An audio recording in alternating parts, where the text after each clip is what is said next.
일론 머스크는 정말로 대단한 사람입니다. 그는 제가 아는 모든 사람들 가운데 우리 인간이 절대 정복할 수 없다는 그것, 그 수많은 억만장자들도 결코 해답을 찾아내지 못했던 이 지구에서 가장 불가능한 문제였던 바로 탈모를 이겨내고 다시금 수북한 머리를 갖게 된 이 시대의 진정한 희망이자 영웅입니다. 그것 외에도 물론 탈모 정복만큼 대단하진 않지만 그는 전 세계 최대 전기차 회사를 가지고 있고 미국 나사보다도 뛰어난 우주 항공 회사까지 단 5년 만에 만들어 올해 나스닥에 상장하게 되면 약 2천조 원을 손에 쥐게 될 사람인데다 저 우주의 인공위성을 무려 5,000개 가까이 띄워놓고 무인도에서도 유튜브를 볼 수 있도록 해주는 스타링크에다가 또 사람 머리에 칩을 심어 생각만으로 컴퓨터를 조정할 수 있도록 해주는 최고의 기술인 뉴럴링크 회사까지 가지고 있는 그야말로 찐 천재 중 천재입니다. 그런 그가 얼마 전 인터뷰를 통해 앞으로 약 5년간 벌어지게 될 미래 세계의 변화에 대해 굉장히 자세하게 설명해주는 매우 귀한 시간을 가졌는데 그 긴 인터뷰 동안 그가 나누었던 수많은 미래 전망들 가운데 가장 중요한 것들만 골라 여기 짧게 그 핵심만 소개를 해볼까 합니다. 첫째, 그는 절대로 의대에 가지 말라고 젊은 학생들에게 경고하고 있습니다. 그가 볼 때 현재 AI와 로보틱스의 기하급수적 발전으로 가장 빠르게 성장하고 있는 분야가 바로 의료 분야이며 데이터 분석이나 암 등 거의 모든 질병에 대한 진단은 이미 일반 의사들이 도저히 경쟁 자체도 되지 못할 정도로 AI가 앞서버린 상황에서 이제 남은 건 유일하게 외과 수술밖에 없는데 최근 로보틱스의 놀라운 발전으로 인해 이제 곧 정교한 수술까지도 로봇가 직접 할 수 있는 시대가 정말 코앞까지 다가온 상태이기 때문에 대략 2-3년 후부터는 그 기술과 서비스가 본격적으로 대중화되고 그래서 한 5년 정도 후면 매우 저렴한 비용으로 현재 한 국가의 대통령이나 받을 수 있는 고급 의료 서비스를 이제는 대부분의 국민들도 받을 수 있는 날이 곧 찾아올 것이라고 전망했습니다. 둘째, 이건 이미 다들 충분히 어느 정도 예상을 하고 있는 부분이긴 한데 현재 진행 중인 인공지능과 로보틱스 분야의 발전 속도를 볼 때 대략 5년 안에 이제 인류는 드디어 AGI의 시대에 진입하게 될 것이고 그리고 로봇들의 완성도 역시 아예 산업 전체의 판도를 완전히 바꾸어버리는 수준까지 도달할 것으로 그는 전망했습니다. AGI라는 것은 인공지능이 이제 그냥 도구의 영역을 넘어 마치 엄청난 지능을 가진 하나의 사람과도 같은 수준의 지적 감정적 포함 통합적인 능력을 갖춘 존재의 탄생을 의미합니다. 그냥 모든 걸 다 인간보다 더 잘할 수 있는 그런 존재. 참고로 제가 세상에서 가장 좋아하는 영화 가운데 하나가 바로 허라는 영화인데 아직 안 보신 분들이 계시면 꼭 보시길 바라며 우리가 5년 내 보게 될 또는 개인적으로 정말로 빨리 볼 수 있기를 고대하고 있는 세상이 그 영화에서 너무도 재밌고 아름답게 펼쳐집니다. 자, 그럼 이 인공지능은 그냥 넘사벽의 지능에다가 이제는 인간처럼 복합적인 감정까지 처리할 수 있는 소프트웨어적인 능력을 완벽하게 갖추게 됩니다. 이제 이런 인공지능에게 필요한 것은 바로 몸입니다. 그리고 그게 바로 지금 테슬라와 보스턴 다이나믹스 등이 치열하게 개발하고 있는 휴머노이드 로봇들입니다. 지금이야 이 로봇들이 아무리 뛰어나다고 해도 아직은 어딘가 부자연스럽고 때론 우스꽝스럽긴 해도 어느 순간 그 초기 시행착오가 모두 끝나고 나면 정말로 사람 같은 그런 로봇들이 등장하는 날이 올 거고 게다가 그 로봇들은 이제 곧 앞서 말한 그 AGI 인공지능 두뇌 또는 정신까지 갖추게 될 것이기 때문에 그야말로 못하는 게 없는 만능 신인류가 될 것입니다.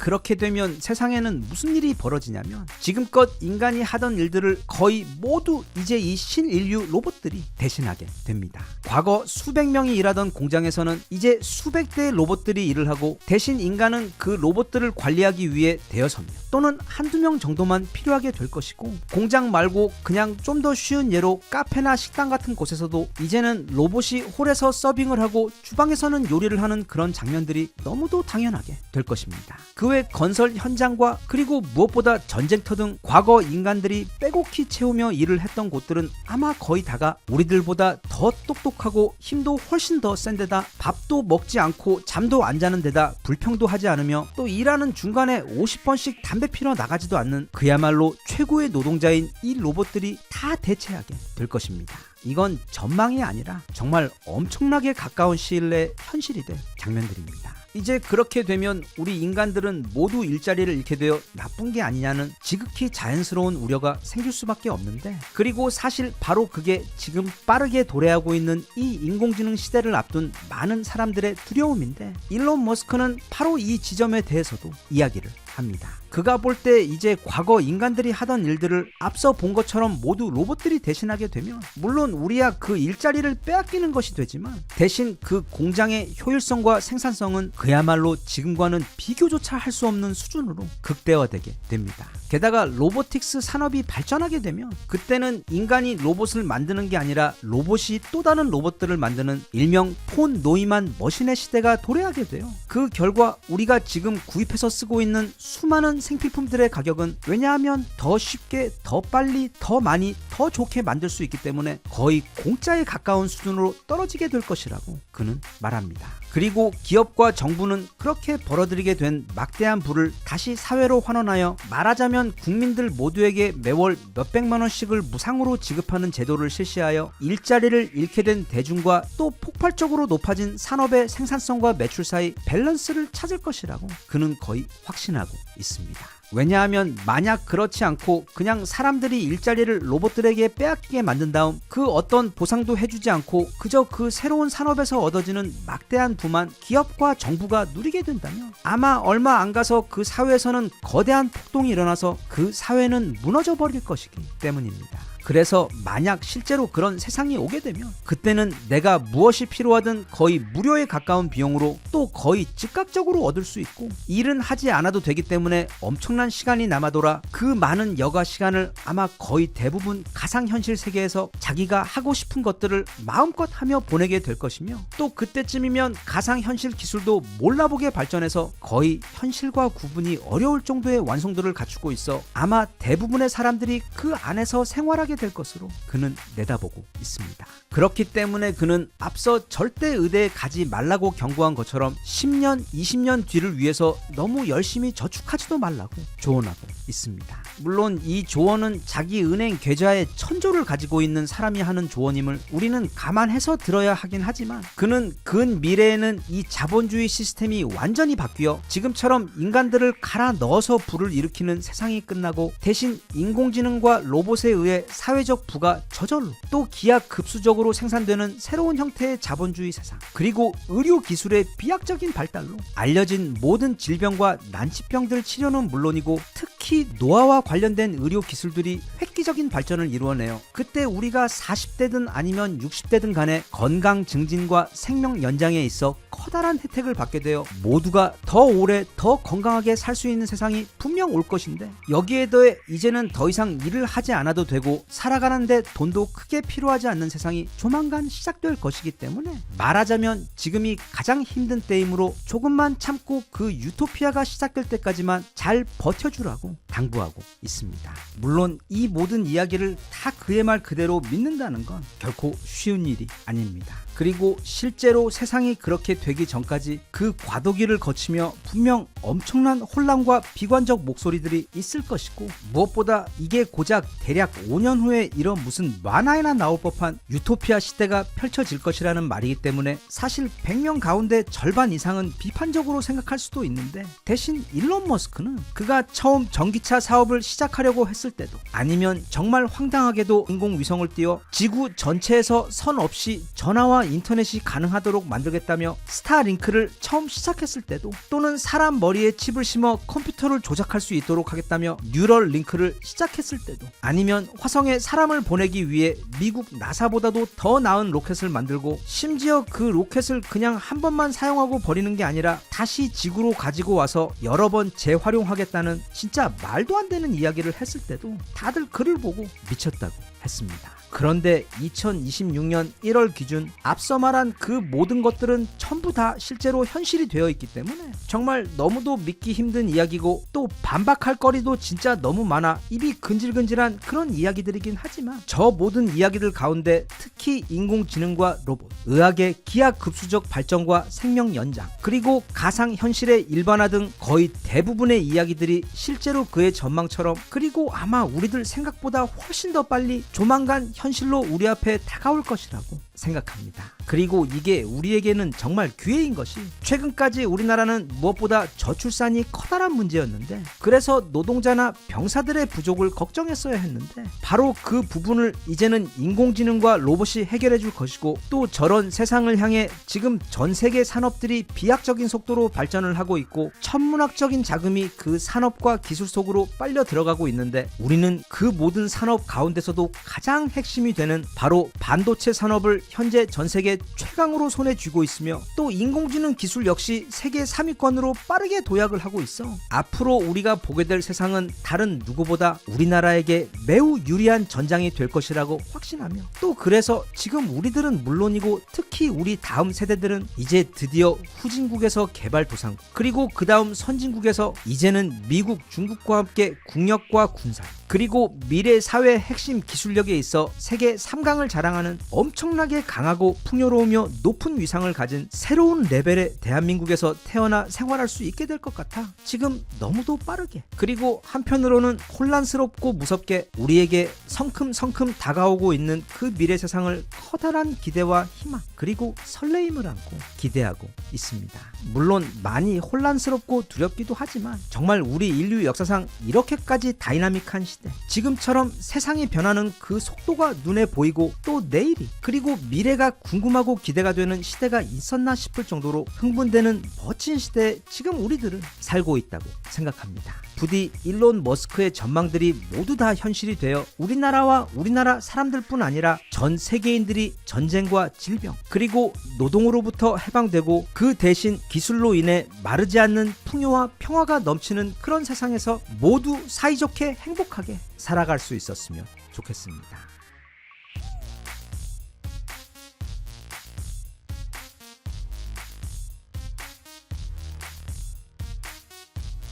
Even if you tried, you wouldn't understand it. Maybe something's missing inside of you.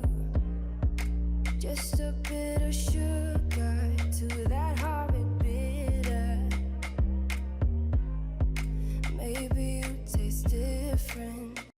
이런 말이 잘 실감이 나지 않을 수도 있는데, 진짜 지금 우리나라 국립중앙박물관은 전 세계 문화 애호가들, 그리고 여행 인플루언서들에게 있어 프랑스나 영국의 박물관들보다 훨씬 더 매력적인 최고로 힙한 성지로 언급되고 있는 완전 핫플레이스입니다. 그러니까 불과 몇 달 전 뉴스에서 우리나라 국립중앙박물관이 세계 5위에 올라섰다고 했을 때 전 세계인들, 그리고 특히 우리나라 국민들도 이게 도대체 무슨 일인가 하면서 너무 놀랐던 적이 있습니다. 그러니까 우리가 보통 박물관이라고 하면 떠올리던 그 유명하다는 프랑스의 루브르 박물관이나 영국의 대형 박물관, 그리고 미국의 메트로폴리탄 박물관과 이제는 우리 국립중앙박물관이 거의 동급으로 어깨를 나란히 하게 된, 정말 이게 꿈인지 생시인지 쉽게 믿기 힘든 너무도 엄청난 뉴스였는데, 그런데 우리 국립중앙박물관의 순위가 최근 또 갑자기 무려 4위로 올라서 버렸습니다. 관람객 수도 무려 600만 명이나 다녀갔는데, 게다가 이건 지난번 500만 명을 돌파한 지 불과 2달 만에 벌어진 일입니다. 즉 지금 우리 국립중앙박물관의 위상이 파죽지세로 엄청나게 올라가고 있는 중으로, 어쩌면 내년에는 영국 대형 박물관을 제치고 세계 3위 박물관으로 올라서는 것도 충분히 가능한 기세입니다. 물론 요즘 우리나라 무기들이 이제는 유럽, 중동, 남미 할 것 없이 너무도 큰 인기를 얻고 있어 정말 자랑스럽고 기쁘긴 한데, 다른 것도 아닌 우리나라 문화의 영혼과도 같은 국립중앙박물관이, 그것도 프랑스나 영국처럼 자기 나라 유물보다 다른 나라에서 허락도 없이 맘대로 가져온 유물들이 더 많아, 이건 거의 무슨 박물관이 아니라 작물관 같은 곳들과는 너무도 다르게 세계 어디 내놓아도 너무도 자랑스러운 순수 우리나라 문화재를 모아놓은 우리 국립중앙박물관이 지금 이토록 전 세계인들에게 커다란 인기를 얻고 있다는 것은 단순히 기쁜 것을 넘어 한국인으로서 커다란 자부심을 가져도 되는 정말로 자랑스럽고 감사한 현상입니다. 그런데 최근 국립중앙박물관에서 정말 오래전부터 꼭 해주었으면 하던 특집전을 열어주었습니다. 바로 이순신 장군 탄생 480주년 및 광복 80주년 기념 이순신 특별전입니다. 그래서 딱히 연말이라고 또는 연초라고 누가 불러주는 사람도 없고 만나주는 사람도 없어 또 오랜만에 혼자 국립중앙박물관에 다시 들렸습니다. 기억하시는 분들도 계시겠지만 작년 초 1월에도 사유의 방을 방문하기 위해 방문한 적이 있어 딱 1년 만에 다시 방문하게 되었습니다. 오전에 비가 살짝 내려 땅이 조금 젖기는 했는데 그래서 아주 운치 있어 멋진 날이었습니다. 지난번과 다른 점이라면 그때는 입구부터 박물관 실내까지 거의 사람이 아무도 없어서 꽤 편하게 여기저기를 천천히 둘러볼 수 있었는데 이번에는 여기 사진에 보이는 것보다도 훨씬 더 많은 분들이, 그리고 놀랄 만큼 너무도 많은 외국 분들이 방문을 하고 있어서 조금 기다리기도 많이 했고 움직이는데 불편함 역시 적지 않게 있었지만 기분은 굉장히 좋았습니다. 안으로 들어가 보면 박물관 중앙에 거대한 LED 화면으로 광개토 대왕비가 실물 크기로 전시가 되어 있었는데 이게 실제로 보면 여튼 사유의 방 기획하신 것도 그렇고 여기 국립중앙박물관 전시물 기획하시는 분들의 센스가 정말 보통이 아니라는 생각이 절로 들 정도로 너무도 멋있습니다. 그리고 박물관 중앙 끝에 보면 거대한 탑이 하나 보이는데 여기에는 커다란 비밀이 하나 숨어 있습니다. 잘 보면 저 탑은 중앙에서 살짝 왼쪽으로 비껴 위치해 있습니다. 그건 착시도 실수도 아니라 저건 2층이나 3층에 올라가서 봐도 조금 이상하다 싶을 정도로, 하지만 너무 많이는 아니고 살짝 중앙에서 비껴 있도록 위치하고 있는데 일단 이 탑의 이름은 경천사 10층 석탑입니다. 그리고 이게 나중에 알고 보니 이 거대한 대리석 탑이 지어질 당시에는 중국 원나라의 영향 때문에 완벽하게 고려의 전통 방식으로 만든 것이 아닌 묘하게 원나라의 양식이 가미되어 지어졌는데 바로 그런 이유 때문에 과거 국립중앙박물관 측에서는 이것은 우리나라의 자랑스러운 유물이지만 동시에 100% 완벽하게 우리나라 방식은 아닌, 그러니까 살짝 정통 양식에서 비껴 제작된 유물이라는 것을 너무도 센스 있게 표현하기 위해 탑의 위치를 박물관 홀의 정중앙이 아닌 아주 살짝 옆으로 비껴난 곳에 위치해 전시해 놓은 것입니다. 네, 우리나라 국립중앙박물관의 센스와 키치가 대략 이 정도입니다. 이제 드디어 오늘의 주인공인 이순신 특별전으로 향합니다. 한쪽 어두운 입구를 통해 들어가면 꼬불꼬불 동선이 이어지며 마치 걸어가며 실제 유물들을 보며 보는 거대한 다큐멘터리 영화처럼 1부부터 4부까지, 즉 임진왜란 초기부터 정유재란 마지막과 그 이후까지 아주 짜임새 있게 잘 구성해 놓았는 데다 그 각각의 주제에 맞는 굉장히 많은 당시 유물들과 문화재들이 상세한 설명과 함께 전시되어 있어 정말 시간 가는 줄 모르고 관람했습니다. 그리고 입구를 통해 들어간 이후 조금 있으면 이런 어두운 방이 나오는데 이게 바로 당시 전투 중인 판옥선 위 상황을 엄청나게 실감나게 재현해 놓은, 그러니까 의자만 안 움직이고 물만 안 튀겼지 정말 현실감 쩌는 일종의 4DX 영화관 같은 체험방으로, 저기 서 있으면 막 앞에 있는 왜군 배에서 조총 탄환들이 슉슉 날라와 머리 옆으로 지나가, 또 우리가 수십 발의 화살을 동시에 쏘며 화포를 발사하면 배가 큰 소리와 함께 흔들리는 등 이건 정말 애들은 말할 것도 없고 어른 입장에서도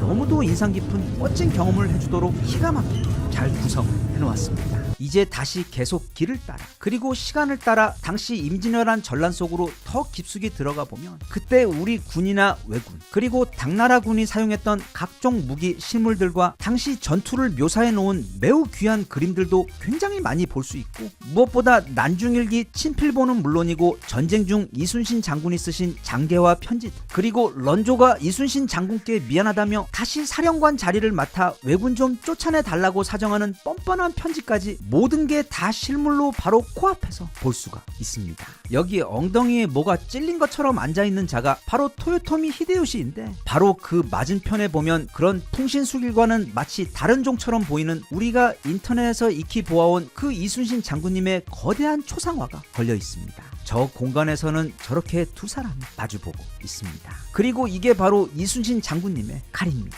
실물로는 처음 보는데 그 길이가 무려 197cm가 넘습니다. 참고로 이 두 자루의 장검은 최근 국보로 승격이 된 우리나라 보물입니다. 각각의 칼에는 이순신 장군님이 직접 지은 시구인 삼척 서천 산하 동색과 1위 소탕 혈염 산하라는 문구가 새겨져 있는데 석자 칼로 하늘에 맹세하니 산하가 떨고 한번 휘둘러 쓸어버리니 피가 산하를 물들인다 라는 뜻입니다. 그리고 그 외에도 이번 전시회에서는 총 369점에 달하는 엄청난 양의 다양한 유물들과 그 중에는 국가 지정 보물만 43점에다 이순신 종가에서 내어주신 유물 34점 등 정말 전시회를 한 바퀴 돌고 나오는 그 짧지 않은 시간 동안 너무도 많은 볼거리와 생각할 거리들, 그리고 마치 늘 SNS 사진으로만 보았던 누군가를 카페에서 마주 앉아 실제로 만나는 것과 같이 임진왜란이라는 우리 선조들이 겪어야 했던 그 지옥과 또 이순신이라는 사실 그냥 무슨 소설 속 캐릭터 같은 이 지구 최고의 해신에 대해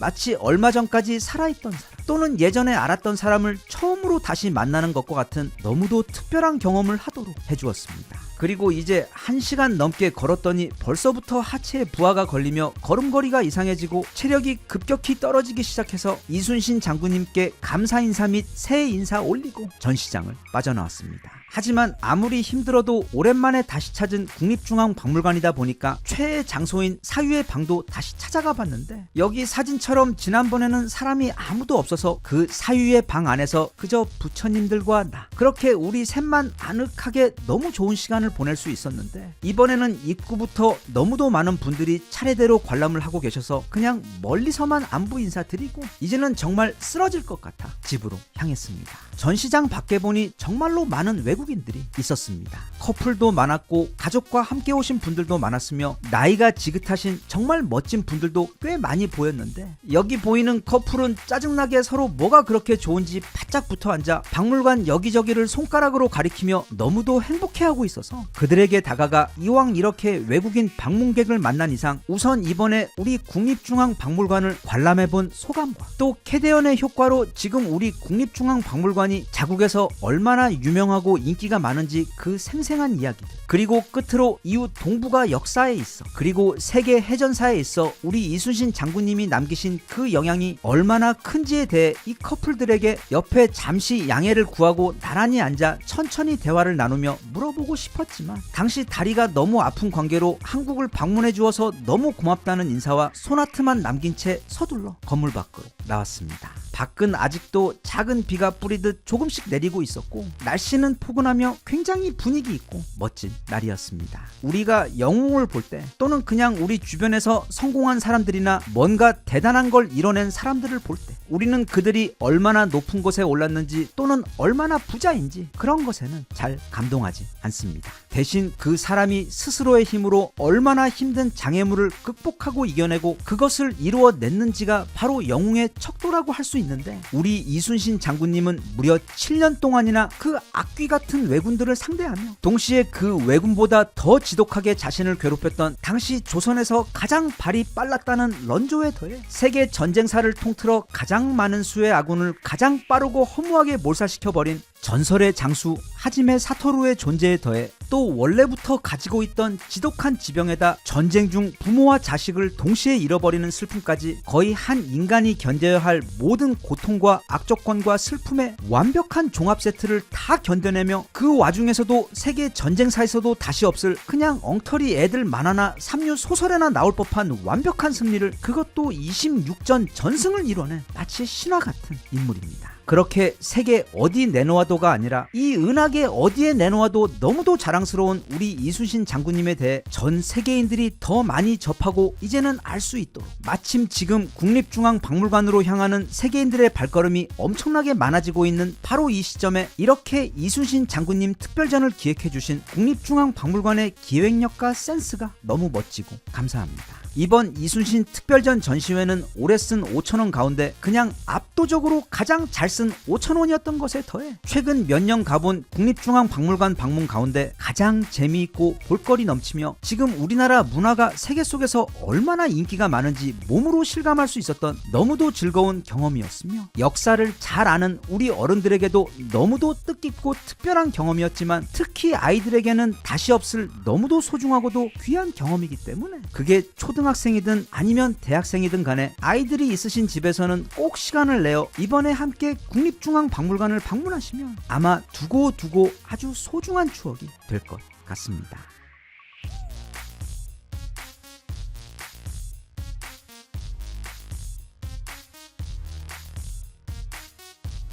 Even if you tried, you wouldn't understand it. Maybe something's missing inside of you. Just a bit of sugar to that horrid bitter. Maybe you taste different.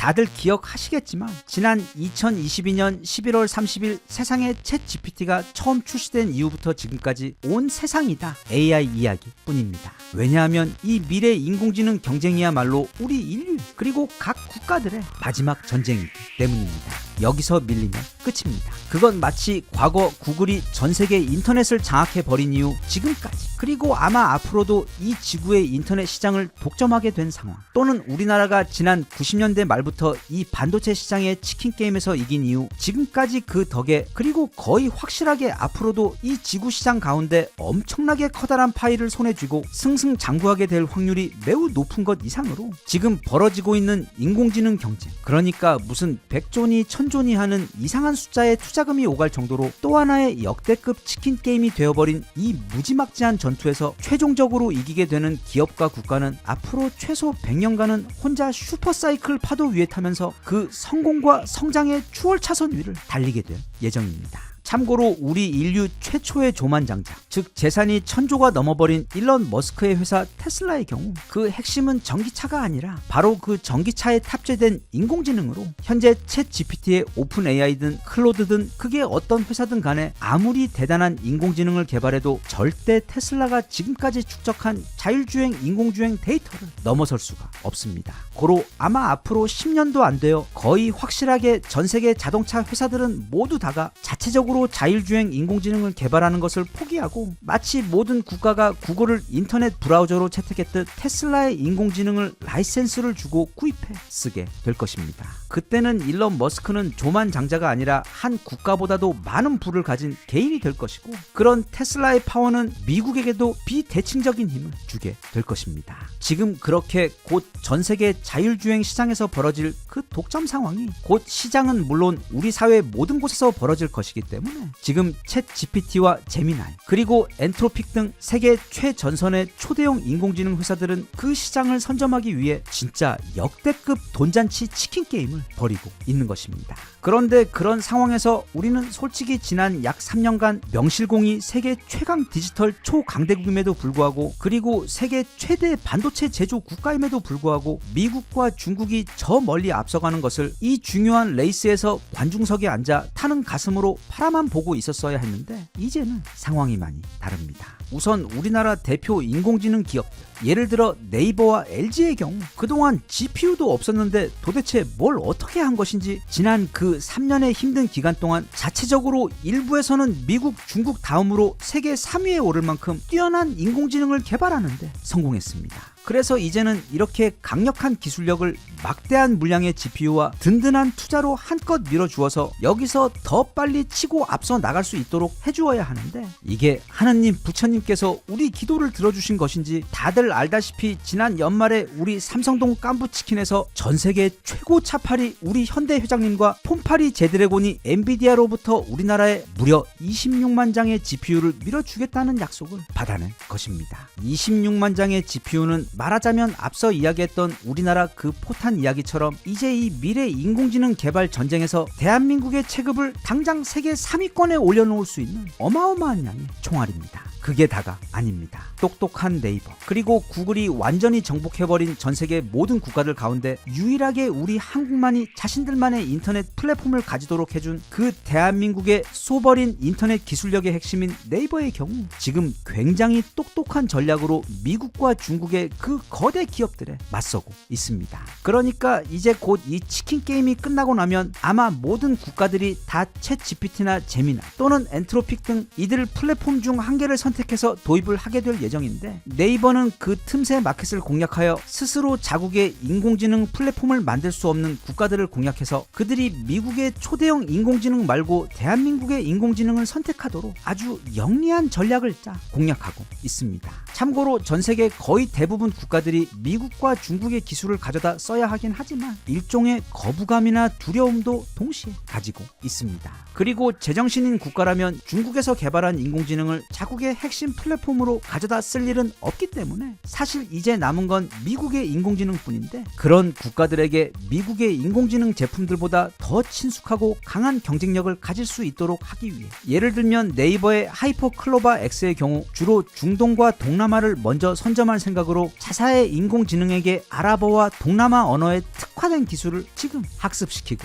있습니다. 이렇게 되면 미국 인공지능들과 성능은 비슷하면서도 그 나라 사람들이 너무도 편한 자국어로 서비스되는 네이버의 인공지능을 사용하며 편리함과 편안함을 느끼게 될 것인데, 그렇게 네이버는 미래 사람들이 이 인공지능이라는 새로운 기술에 느끼는 그 근본적인 거부감과 두려움을 편안함과 신뢰감으로 바꾸어 더 빠르고 쉽게 친숙해져 사용할 수 있도록 해주는 전략에 집중하며 지금 개발을 하고 있습니다. 게다가 우리나라는 전 세계에 적이 없는 나라로 이 지구에서 가장 선하고 신뢰받는 무해한 이미지가 그 트레이드 마크이기 때문에, 게다가 또 최근에는 너무도 많은 이유들로 전 세계에서 마치 슈퍼스타 아이돌급 인기와 사랑을 받고 있기 때문에 그 이유만 충분하다면 더 많은 국가들이 이왕이면 우리 대한민국의 기술을 도입하고 싶어 할 겁니다. 그리고 LG의 경우 역시 물론 엑사원이라는 실력 빵빵한 인공지능 연구팀이 있지만 그것보다 더 중요한 건 바로 LG가 지난 30년 넘게 구축해놓은 로봇 군단들입니다. LG가 무슨 로봇 군단이 있어? 이게 무슨 말이야? 라고 생각할 수도 있는데, 우리가 집에서 쓰는 세탁기, 냉장고, TV, 그리고 심지어 청소기까지 사실 다 로봇입니다. 차도 로봇입니다. 대신 지금은 걔네들이 따로 뇌가 없어서 우리 인간의 뇌로 걔네들의 몸을 작동하는 수준에 있습니다.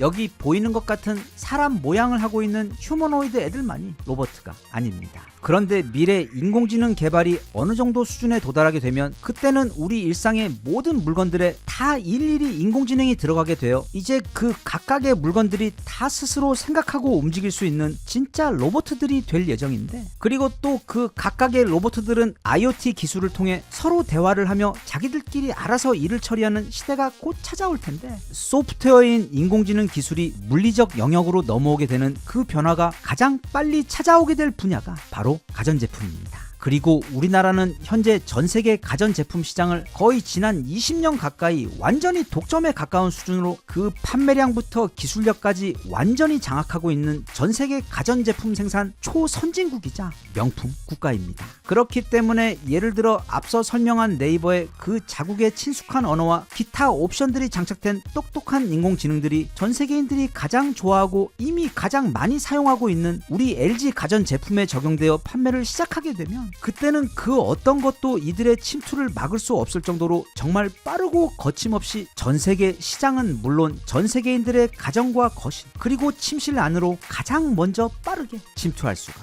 있게 됩니다. 세상 모든 서비스들도 그게 아무리 대단하고 뛰어난 기능이 있어도 우선은 처음부터 많은 사람들이 사용을 해주어야 그게 결국 최종 승자가 되고 성공을 하게 되는데, 전 세계 최강 가전제품 제조국인 우리나라의 경우 이미 그 시장과 미래 소비자들의 안방 안으로 이미 한 발을 벌써 들여놓고 있는 경우나 마찬가지일 정도로 지금 굉장히 유리한 상황에 놓여 있습니다. 끝으로 이 인공지능 관련 한 가지 더, 지금 진행 중인 이 인공지능 시대를 향한 거대한 치킨 게임은 표면적으로는 반도체 확보의 싸움이자 또 그 반도체로 만드는 거대한 데이터 센터를 더 빨리 더 크게 짓기 위한 쩐의 전쟁이기도 하지만, 그 전에 먼저 상상을 초월하는 수준의 전기를 24시간 필요로 하는 그 데이터 센터들을 위한 에너지 확보 전쟁이기도 합니다. 여기 보이는 이 데이터 센터 한 개에서 1년간 쓰는 전기의 양은 그 자체로 스웨덴이나 아르헨티나 규모의 국가가 1년간 사용할 모든 전기의 양과 같습니다. 우리가 챗 GPT한테 지금 몇 시야와 같은 아주 간단한 질문 딱 한 가지만 해도 거기에 들어가는 전력은 집에 있는 대형 세탁기를 1시간 넘게 돌리는 전기보다도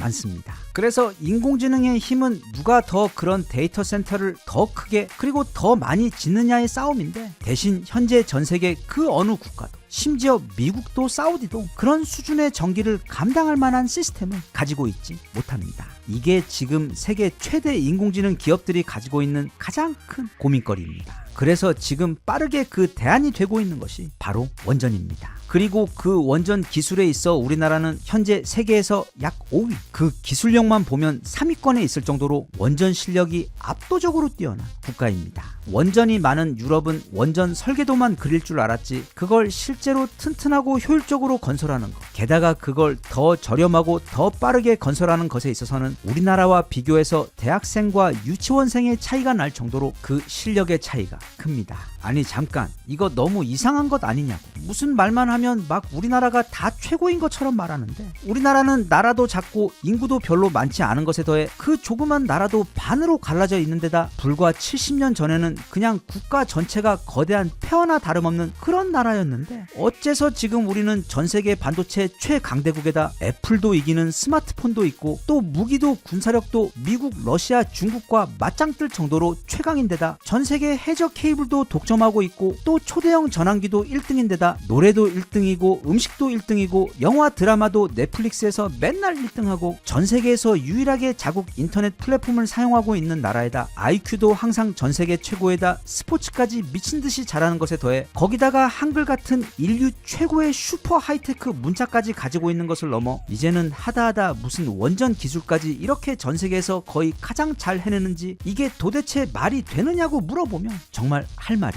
없습니다. 나도 혼란스럽습니다. 도대체 어떻게 이렇게 되어버린 것인지. 하지만 그 이유는 그저 어떻게 이순신 장군이 12척의 배로 133척의 왜군을 이길 수 있었고 한산에서 왜군 전함 거의 전부를 박살내는 동안 어떻게 판옥선은 한 대도 다치지 않고 심지어 적군 수천 명이 수장되는 동안 아군 수군은 단 3명만이 다친 것에 그쳤으며 어떻게 그런 기적을 7년 동안 26전 26승이나 연속으로 해냈는지 묻는 그런 질문에 대해 우리 인류에게 허용된 유일한 대답, 즉 이순신이니까 와 같은 대답처럼 여기는 한국이고 우리는 한국인이니까 라는 대답 외에는 달리 할 수 있는 설명이 없습니다. 나도 정말 맨날 말하면서도 너무 이상합니다. 아무튼 우리는 그렇게 원전 기술도 넘사벽인데 이제 차세대 원전 기술은 바로 SMR이라고 불리는 말하자면 초소형 원전 기술입니다. 아이언맨 가슴에 있는 그게 이 SMR의 거의 최종 끝판왕 버전으로 지금은 작은 집 정도 되는 사이즈에 대신 그거 몇 개면 도시 전체를 돌릴 수 있을 정도의 엄청난 파워를 내는 미래 원전 신기술인데 문제는 또 이걸 쇠를 깎아서 만들어낼 수 있는 곳이 전 세계 우리나라가 유일하다는 점입니다. 그 원천 기술은 미국이 가지고 있고 그들은 그걸 설계할 수가 있습니다. 하지만 만들 수가 없습니다. 그래서 최근 미국의 뉴스케일이나 엑스에너지 등 미국 최고의 SMR 설계 회사들이 두산과 같은 한국 회사들에게 찾아와 SMR을 만들어 달라고 줄을 서고 있는 상황입니다. 즉 앞으로 반도체만큼이나 전 세계적으로 어마어마한 수요가 몰리고 있고 미국, 중국 할 것 없이 모든 나라들이 반드시 필요로 하게 될 그 SMR 건설 기술을 현재 우리나라가 거의 독점하는 수준으로 가지고 있기 때문에 이건 단지 우리나라의 우리 인공지능 데이터 센터들을 위해 그 기술을 활용하는 것 외에도 상상을 초월하는 수준의 해외 건설 및 기술 수출 효과가 있을 것 같아 그건 마치 또 하나의 반도체 핵심 기술력을 가지고 있는 것처럼 이제 2026년을 시작으로 다시금 우리나라가 엄청난 기세로 이제는 세계 10위를 넘어 세계 5위, 3위 강대국이자 선진국으로 빠르게 치고 올라가는 데 있어 아주 소중한 핵심 동력이 되어줄 전망입니다. 이 모든 게 이렇게 정말 말하면서도 쉽게 믿기지 않는 내용이 너무도 많은데 이 영상에서 소개한 그 어떤 것도 거짓은커녕 거의 대부분 조금의 과장조차 없는 모두가 그냥 다 팩트입니다. 세상에 이런 나라가 또 있습니까? 이런 나라가 어떻게 치명적으로 매력적이고 사랑스럽고 존경스럽지 않겠으며 무엇보다 이런 나라에 태어나 그 DNA를 가지고 국민으로 살아가고 있다는 것 그리고 지난 그 모든 고통의 시간을 모두 함께 이겨내고 오늘날 이런 멋진 나라를 만들어낸 그 당사자들인 우리들이 어찌 자랑스럽고 감사하지 않겠습니까? 2026년은 우리 한국의 해가 될 겁니다.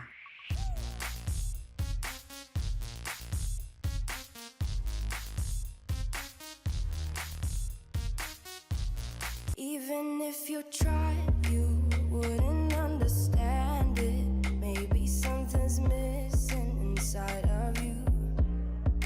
Just a bit of sugar to that horrid bitter.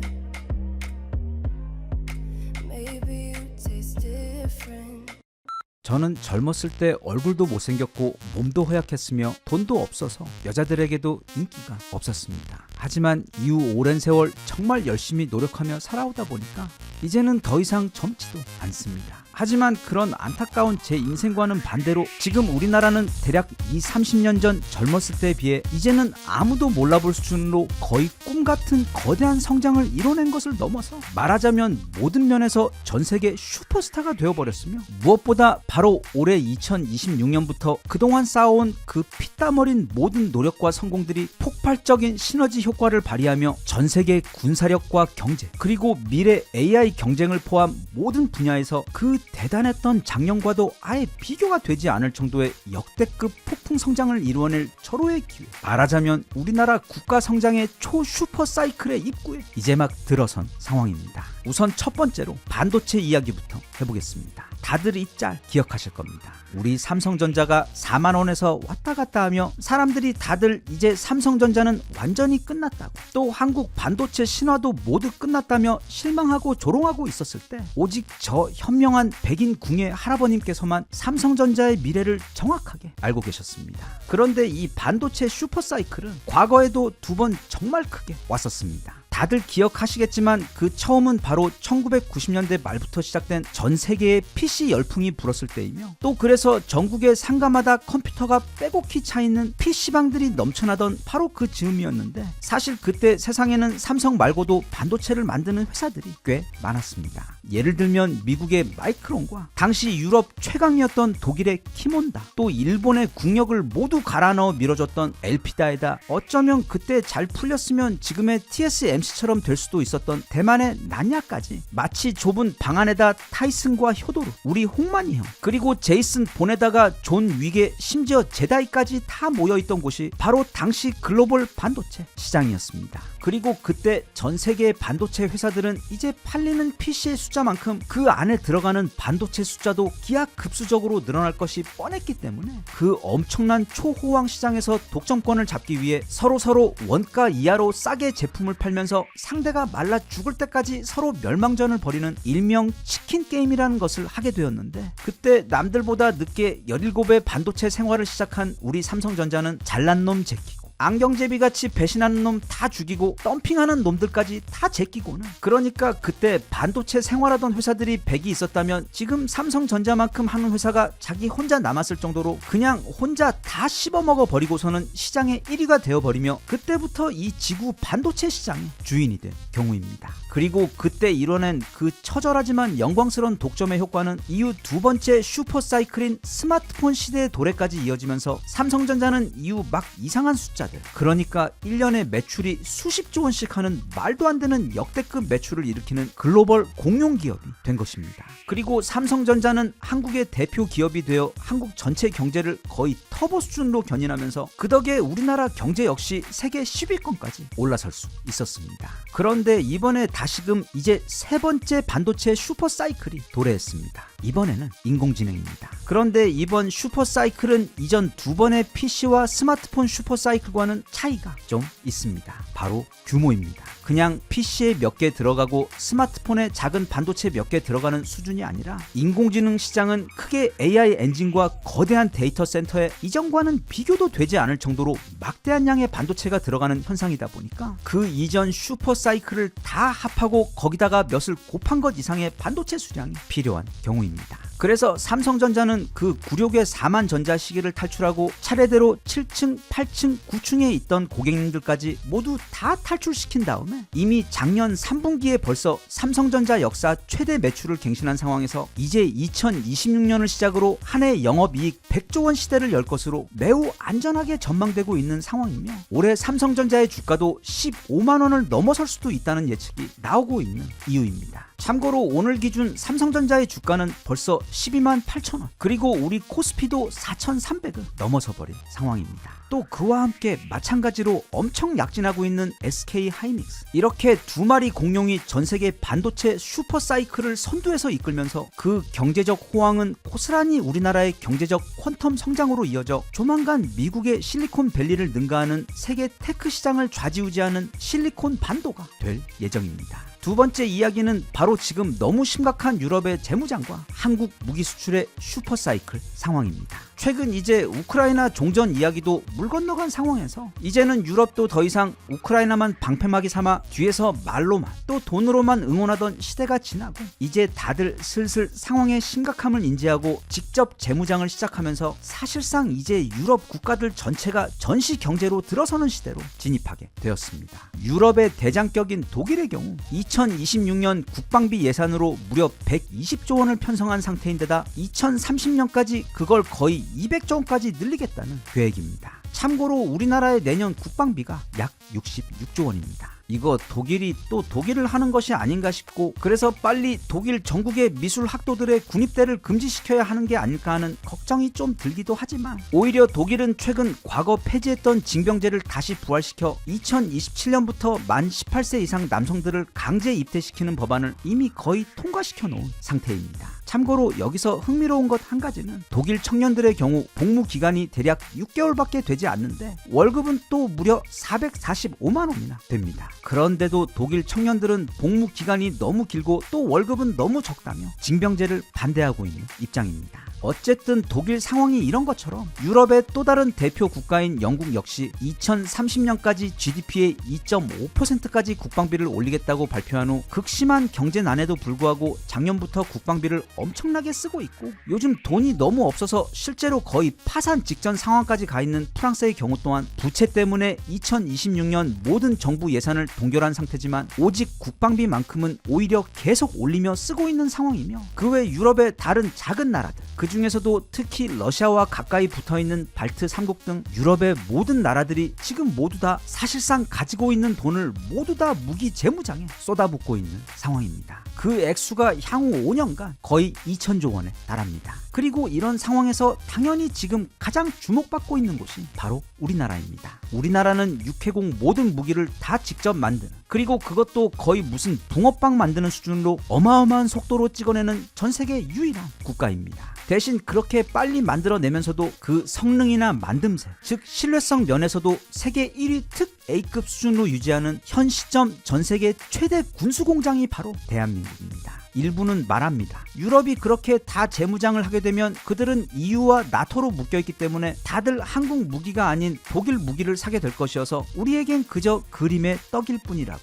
택도 없는 소리입니다. 독일은 지금 자기들 군대가 주문한 무기들도 만들어 납기하는 데에도 최소 몇 년을 보고 있어 자기들 발등에도 불이 떨어진 상황입니다. 그렇기 때문에 아무리 돈을 많이 준다고 해도 자기들 쓸 것을 다른 나라들에게 먼저 줄 리도 만무하고 또 설령 일부 판매가 이루어진다고 해도 그 첫 납기가 시작되는 때는 먼 훗날 이미 나라가 전쟁터 잿더미가 된 이유가 될 확률이 매우 높기 때문에 이런 사실을 너무도 잘 아는 유럽의 국가들은 결국 미국 아니면 한국 무기로 시선을 돌릴 수밖에 없는데 미국 역시 현재 생산력과 속도가 독일과 크게 다르지 않기 때문에 앞서 본 삼성전자의 슈퍼사이클 독점 상황처럼 결국에는 그 대부분의 수요가 우리나라에게로 몰릴 수밖에 없는 상황이며 그 방산 슈퍼사이클이 본격적으로 시작되는 해가 바로 올해 2026년입니다. 한국 무기는 이제 예전처럼 미국이나 독일 무기 대신 일단 급한 대로 구입하는 대안이 아닙니다. 글로벌 방산 시장에서 현재 우리 한국 무기들의 위상은 이제는 세계 최강 미국과 독일 무기들과 우열을 겨루고 있는 최상위 메이저급 브랜드가 된 것을 넘어 거기다가 주문과 동시에 이미 5분 전에 출발한 빠른 납기와 무기의 최상급 퀄리티 가치를 모두 고려할 때 이제는 모두가 원하고 가지고 싶어하는 현 시점 대한민국은 전 세계 최고의 명품 방산 브랜드입니다. 게다가 약 3년 전 시작된 이 방산 슈퍼사이클 때에는 주로 우리의 육군 무기들, 즉 K2 흑표와 K9 자주포가 수출의 주를 이루었다가 이후 군함과 잠수함 같은 우리 해군 무기들도 함께 약진을 하며 방산 수출의 캐파를 늘려왔는데 그런데 이제는 드디어 우리의 비밀병기 KF-21까지 개발이 완료되고 또 모든 테스트까지 그냥 한 방에 완벽하게 성공해버리면서 이제 2026년부터는 기존의 강력한 육군과 해군 무기들에 더해 전 세계 항공 무기들 가운데 가장 따끈따끈한 최신상 스텔스 전투기인 KF-21까지 힘을 더하며 그야말로 육해공 완벽한 종합 세트로 전 세계 방산 시장을 완전히 장악하게 될 예정입니다. 자, 그럼 우리 무기 수출은 그렇다 치고 그런데 우리나라 자체의 군사력도 올해 정말 장난이 아닙니다. 작년 2025년 때와 비교해도 이제는 아예 체급이 달라져 버렸습니다. 즉 이제 한국은 거대한 고래들 사이에 낀 새우가 아니라 이제는 수틀리면 그 고래들을 잡아먹어 버릴 수도 있을 만큼 거대하고 강력한 괴물새우가 되어버린 것입니다. 일단 그동안 우리가 그렇게 노래를 불렀던 그 탄두 머리 크기만 8톤에 달하는 전세계 최대 변태 미사일 현무5, 철근 강화 콘크리트 벽도 무려 수직으로 100m나 뚫고 들어가 그 안에서 폭발해 모든 걸 파괴시켜버리는 이 현무5 미사일은 우리끼리 하도 이야기를 많이 해서 그렇지 그게 실제로 실전 배치가 된 것은 바로 작년 말입니다. 즉 이제 2026년부터는 드디어 이 현무5가 우리 군 전력에 공식적으로 합류를 하게 된 것입니다. 현무5가 왜 무서운 무기냐 하면 일단 이 미사일은 미국 포함 전 세계 그 누구도 만든 적이 없는 매우 상식 밖 과한 수준의 파괴력을 가진 재래식 미사일입니다.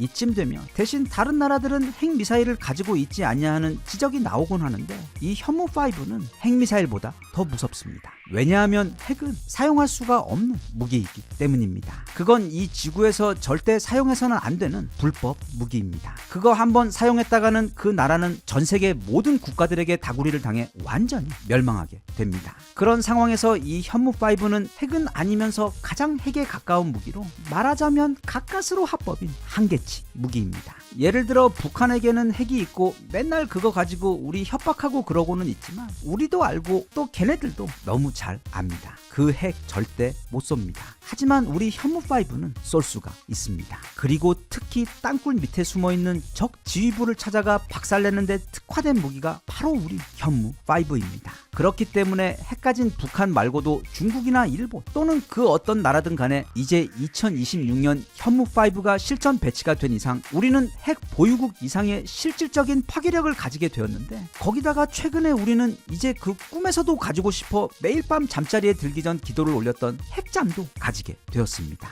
우리나라는 이미 전 세계 딱 6개국만 가지고 있다는 무려 바닷속 잠수함에서 미사일을 발사하는 SLBM 잠수함, 그것도 전 세계에서 가장 크기가 큰 디젤 엔진 잠수함까지 직접 만들고 운영하고 있는 중인데 이제는 거기다가 무려 핵잠수함까지 가지게 된 것입니다. 진짜 이제는 우리 거의 끝까지 온 겁니다. 그리고 지난번 영상에서도 소개하며 혼자 엄청 좋아했듯 작년 말 드디어 우리 KF-21이 모든 테스트를 성공적으로, 그것도 단 한 번의 실패도 없이 한 방에 모든 테스트를 완벽하게 통과해 버리면서 이제 2026년부터는 드디어 우리도 공식적으로 세계 최상급 스텔스 전투기를 만드는 국가가 되었습니다. 그래서 드디어 우리나라는 육해공 모든 무기를 다 생산하는 나라. 그러니까 우리 육군 무기들 수준이야 말하면 입만 아픈 수준이지만 사실 사람들이 잘 몰라서 그렇지 잠수함과 이지스함 등 우리 해군 무기들 역시 전 세계 시장에서는 거의 최상급의 특 A급 무기들로 부러움을 한데 받는 엄청난 명품 무기들인데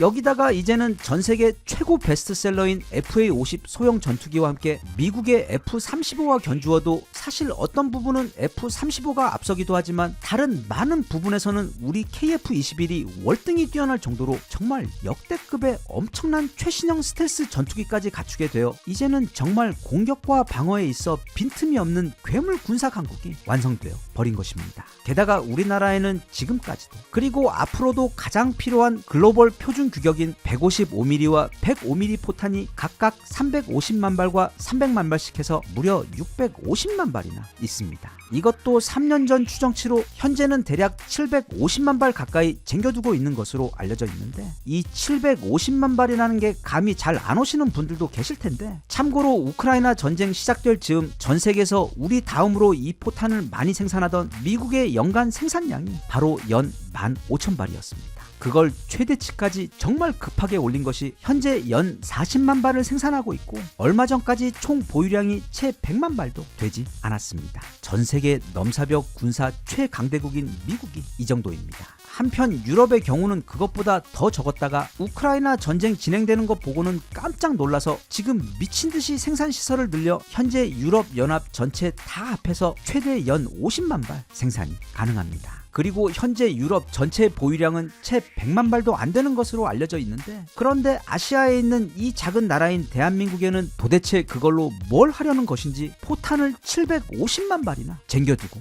있는 것입니다. 그런데 여기서 더 무서운 건 이 미친 사람들의 계획에 따르면 그 모든 포탄들은 전쟁이 터지고 나서 딱 일주일 안에 사용할 숫자라는 것입니다. 참고로 이번 우크라이나 전쟁에서 지난 2022년 2월에 시작되어 2025년 12월까지 약 4년 동안 양측에 의해 사용된 총 포탄의 숫자가 대략 400만 발입니다. 그런데 이 이상한 한국이라는 나라는 그 숫자의 거의 2배가 되는 포탄의 수를 단 일주일 만에 적에게 모두 쏟아붓겠다는 것을 전쟁 발발 시 기본 교전 원칙으로 가지고 있는 것입니다. 확실히 미쳤습니다. 이 사람들 아주 정상이 아닙니다. 그래서 너무 좋습니다. 누구는 말합니다. 대신 이제 유럽도 포탄을 생산을 본격적으로 할 거기 때문에 곧 우리만큼 많이 보유하게 될 거라고. 그럼 우린 뭐 놉니까? 그러니까 먼 훗날 대략 10년 후 유럽에 포탄이 500만 발 정도 쌓여 있을 때 우리나라에는 아마 2천만 발 정도 쟁겨 있을 겁니다. 즉 우리나라는 정상적인 사고로는 이해가 어려운 수준의 그 치료제가 없다는 무서운 불치병 후천성 만성 화력 부족 증후군에 70년 넘게 시달리다 결국 화력이 종교가 되어버린 살짝 미친 국가입니다. 그래서 그게 누구든 우리와 전쟁을 하게 되면 뭐 그게 미국이든 러시아든 우리보다 강한 국가와 붙게 되면 우리가 지고 멸망할 수도 있겠지만 대신 그 상대도 다시는 정상적인 국가 기능을 할 수 없을 정도로 거의 목숨만 붙어있는 만신창이가 될 수밖에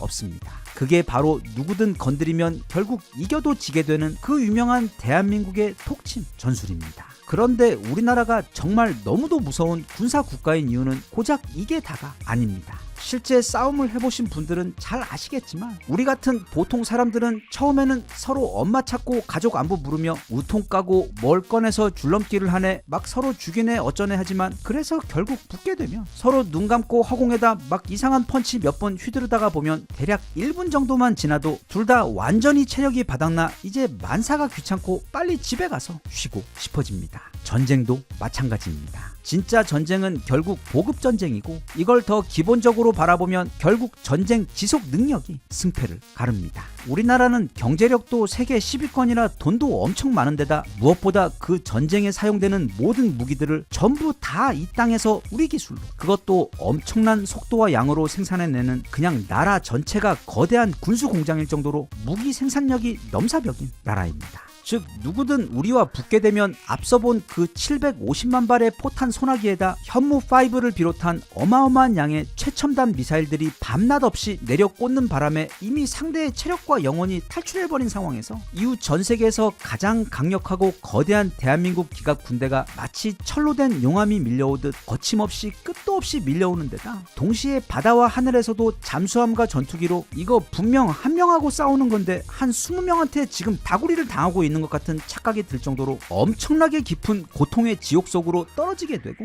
설령 어찌어찌 그 선발대들을 파괴한다고 해도 앞서도 말했듯 뒤후방에서는 미친 생산력으로 끝도 없이 새로운 무기들을 생산해 계속해서 밀어 넣을 것이기 때문에 전 세계에서 우리 대한민국의 전쟁 지속 능력 또는 그 전투 체력을 감당할 수 있는 나라는 사실 거의 없습니다. 이제 대한민국은 절대로 죽일 수가 없는 나라이고 설령 기적적으로 죽인다 해도 그땐 이미 자기도 우리와 사이좋게 손잡고 저승길 가야 하는 길동무 상태가 되어 있는 그런 나라입니다. 이제 다음은 이런 반도체와 방산 슈퍼사이클 이상으로 올해가 기대된 즉 지난 6개월 동안 정말 전 세계도 깜짝 놀랄 만큼 미친 능력을 보여주고 있는 현재 우리나라의 인공지능 경쟁력 능력에 대한 이야기와 앞으로 12개월간 보게 될 엄청난 발전의 전망 상황을 살펴보겠습니다.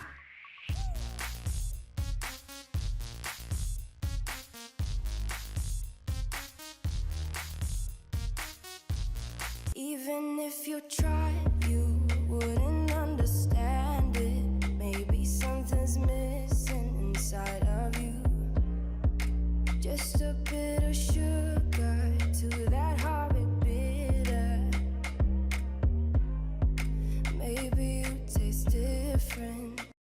이게 요즘 다른 뉴스들에 묻혀서 그렇지 최근 필리핀의 한국 무기 쇼핑이 아주 어마어마합니다. 이대로 가다간 아마 조만간 이제 필리핀이 제2의 폴란드가 되고 또 매우 높은 확률로 우리 KF-21의 최초 수입국이 될 예정입니다. 이 무기에 있어서는 지금 필리핀은 한국에게 있어 동남아 최고 친구입니다. 일단 예나 지금이나 절대 완전히 사라지지 않고 전 세계인들을 괴롭히고 있는 알라의 전사들인 이슬람 무장 세력은 중동에만 있는 게 아닙니다. 있습니다. 필리핀에도 엄청나게 많고, 그래서 필리핀에는 ASG라는 이슬람 무장 반군과 또 지금이 어느 때인데 필리핀에 공산주의를 세우려고 하는 NPA라는 공산 반군이 존재하며, 그들이 중동의 IS 반군들처럼 여기저기에서 폭탄도 터뜨리고 정부도 공격하면서 엄청나게 문제를 일으켰는데, 이게 필리핀이 가지고 있던 기존 무기들로는 이들과 싸우는 게 너무도 버거웠습니다. 필리핀에 있던 전투기들은 거의 다가 60년대 도입했던 아주 느리고 굼뜬 골동품 전투기들에다가 또 나라 자체가 무려 7,000개의 섬으로 이루어져 있는데도 군함들 역시 너무 노후되고 성능이 뒤처져서 그걸 일일이 다 수색하며 찾아보기도 힘들어 필리핀 정부는 고민이 많았습니다. 그때 정말로 상을 줘야 하는 어떤 필리핀 관료가 한국 무기들을 도입하는 것에 대해 제안을 했고, 그래서 필리핀 정부는 그 첫바따로 마치 하늘의 포르쉐처럼 엄청나고 작고 날쌔고 또 강력한 전투기인 우리 FA-50을 12대 도입을 하게 됩니다. 참고로 그건 우리나라 FA-50 전투기가 최초로 수출된 사례입니다. 그래서 이게 우리나라에서도 최초로 해외에 수출한 사례이기도 하고, 또 그때까지 실전 경험이라는 게 한 번도 없었기 때문에 우리도 그 실전 능력에 대해 무척 궁금하던 차였는데, 마침 필리핀에 우리 FA-50 전투기들이 도착하던 시점에 필리핀에서는 마라위 지역에서 반군과 엄청난 전투가 벌어졌고, 이때 아직 비닐도 벗기지 않은 우리 FA-50 전투기들은 당시 상황이 너무도 급했기 때문에 일단 가장 중요한 블랙박스와 유리막 코팅, 그리고 앞유리 유막 제거와 발수 코팅만 급하게 한 상태로 곧바로 전투에 참가합니다.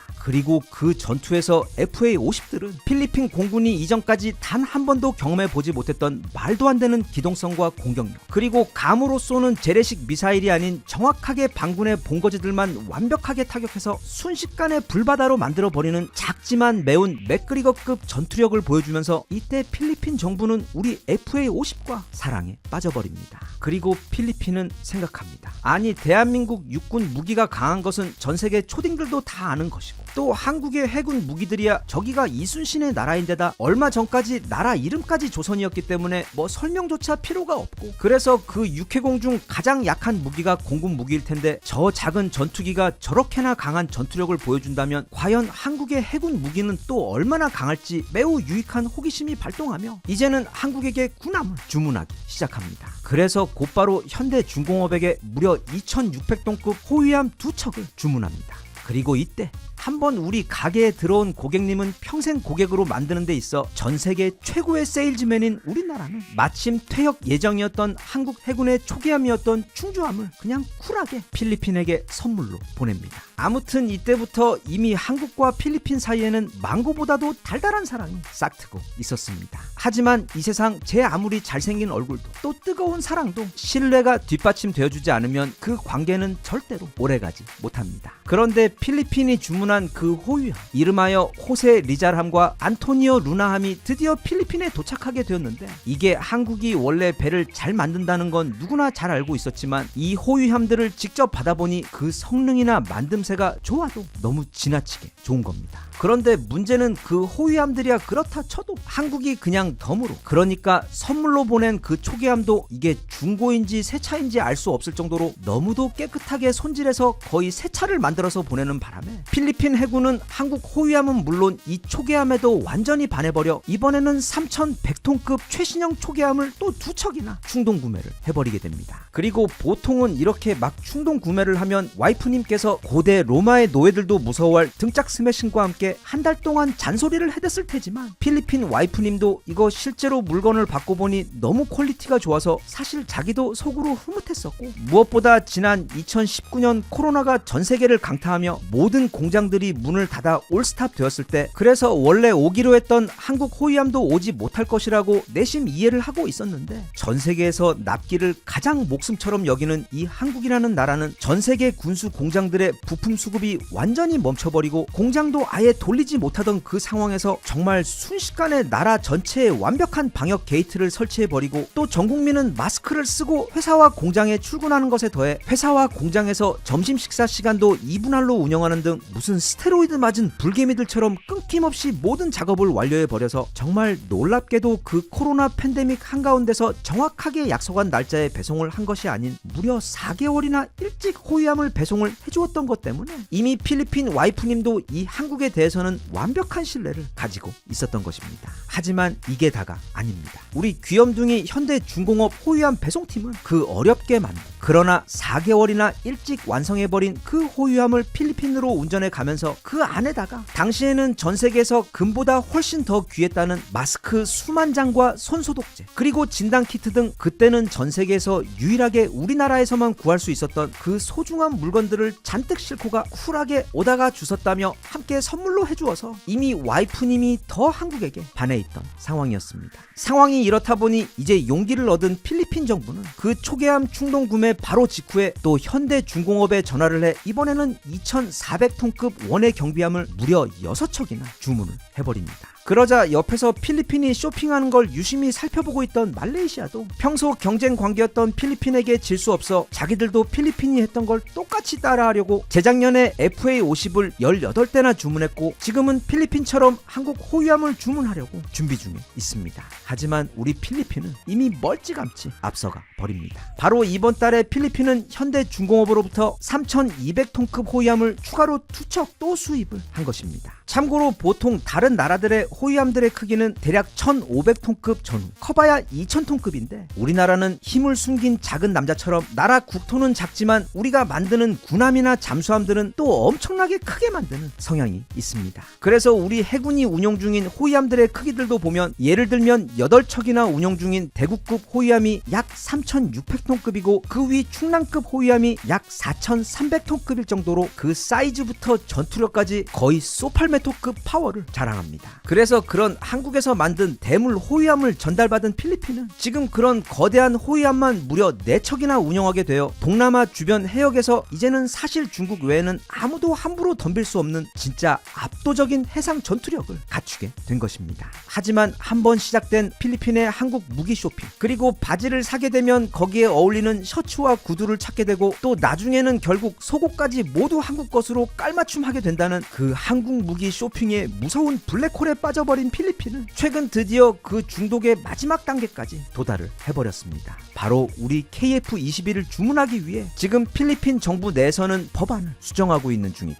때문입니다. 즉 필리핀 정부의 아르간 C 피날리간 의원에 따르면 현재 필리핀은 한국으로부터 KF-21 20대와 조기 경보기와 공중 구비기를 구매하기로 결정했는데 이게 사이즈가 너무 크다 보니 필리핀 헌법에서 해외 무기 구매 카드 한도를 막아놓아서 지금 대통령령으로 제415 개정안을 실행해서 그 한도를 풀려고 하고 있습니다. 이렇게 되면 매우 높은 확률로 필리핀이 전 세계 최초로 우리 KF-21의 수입국이 될 가능성이 거의 확실해 보입니다. 그리고 지난 약 10년간 필리핀과 한국이 보여준 그 러브스토리 전 세계 최초로 우리 FA50 전투기를 구입해준 데다 또 그걸 알뜰히 사용해서 반군들도 이겨주며 전 세계에 우리 FA50의 실전 전투력을 너무도 고맙게 홍보해주고 또 서로 호위함과 해양 경비함도 주문해주니까 정 듬뿍 담아 초계함도 선물하며 그렇게 알콩달콩 서로 너무도 쌓아온 좋은 마음을 뛰어난 무기 성능과 퀄리티로 갚아주는 과정에서 그 힘들었던 코로나 시기에도 목숨처럼 납기를 지켜낸 것에 더해 세상에서 제일 귀한 서비스 선물까지 잔뜩 실어다가 선물해주며 호기심으로 시작된 만남이 사랑으로 그리고 다시 다이아몬드 같은 신뢰로 굳어지며 이제 필리핀은 전 세계 최초의 KF-21 수입국이 되어 지난번 FA50 전투기 때처럼 다시 한번 우리 한국 신무기의 최초 어얼리 어댑터이자 최고의 홍보 국가가 되어주고자 하고 있습니다. 우리를 믿어준 필리핀도 정말 고맙지만 육해공 할 것 없이 너무도 똑부러지는 무기를 만들어내는 그리고 주문부터 배송까지 언제나 그 퀄리티와 납기를 목숨처럼 지켜내며 늘 상대에게 최고의 신뢰를 주는 우리나라가 너무도 멋있습니다. 이제 2026년 새해가 되고 나면 얼마 지나지 않아 우리 KF-21이 드디어 수출을 시작했다는 뉴스들이 올라오기 시작할 것이고 또 머지않아 그동안 눈치만 보고 있던 유럽과 중동 그리고 아시아의 수많은 국가들로부터 우리 KF-21을 수입하고 싶다는 러브콜이 엄청나게 쏟아지며 그러다 어느 시점 갑자기 거의 오픈 오픈런 수준으로 우리 KF21의 주문이 폭발적으로 몰리는 모습을 우리 모두 조만간 보게 될 것 같습니다. 이제는 15년 전 그 순진한 나에게 사기쳤던 그 통통배 선장님도, 또 나를 정글에 혼자 두고 도망친 그 가이드도 모두 용서할 수 있을 것 같고, 앞으로는 몸에 좋은 필리핀 바나나도 더 열심히 먹으려고 합니다.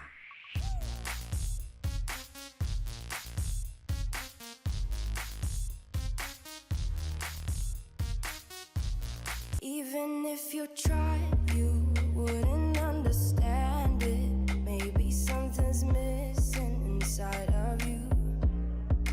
Just a bit of sugar to that heartbeat bitter. Maybe you taste different.